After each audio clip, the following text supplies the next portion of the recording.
क्या आपने कभी ऑफिस में अपने किसी कलीग से बिल्कुल नॉर्मल बात की है और बाद में पता चला कि उसकी मौत तो 4 महीने पहले ही हो चुकी थी? मेडिकल फील्ड में ऐसे कई डरावने मामले सामने आते हैं जिन्हें क्राइसिस एपaritions कहा जाता है।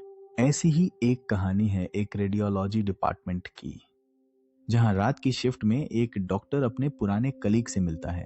वो कलीग अपनी मशीन के जाम होने की शिकायत कर रहा था और दोनों के बीच काम को लेकर एक बहुत ही आम सी बातचीत होती है। डॉक्टर वापस जाकर एक नर्स को उस रेडियोलॉजिस्ट के बारे में बताता है, लेकिन नाम सुनते ही नर्स का चेहरा पीला पड़ जाता है।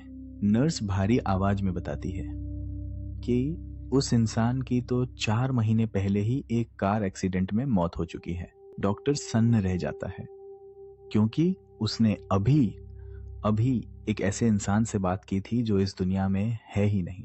आमतौर पर भूतों की कहानियां डरावनी होती हैं, लेकिन यहाँ कोई इंसान मरने के बाद भी अपनी जॉब क्यों कर रहा था?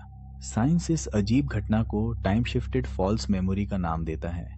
कहा जाता है कि हद से ज्यादा स्ट्रेस और थकान में हमारा दिमाग पुरानी यादों को आज के समय में मिक्स कर देता है। लेकिन इस कहानी में एक और डरावनी थ्योरी जुड़ती है, जिसे स्टोन टेप थ्योरी कहते हैं। इस थ्योरी के अनुसार किसी जगह की दीवारें और पत्थर भारी स्ट्रेस या ट्रॉमा को एक टेप रिकॉर्डर की तरह हमेशा के लिए रिकॉर्ड कर लेते हैं। शायद उस रेडियोलॉजिस्ट का काम का स्ट्रेस इतना ज्यादा था कि उसकी एनर्जी उसी हॉस्पिटल में हमेशा के लिए कैद हो गई। जैसे कोई टूटी हुई VHS टेप बार बार एक ही सीन प्ले कर रही हो और वो इंसान अपनी मौत के बाद भी उसी रूटीन में फंसा हुआ है। ये सिर्फ थके हुए दिमाग का खेल है, या फिर कुछ आत्माएं सच में अपने ऑफिस से कभी आराध नहीं हो पाती।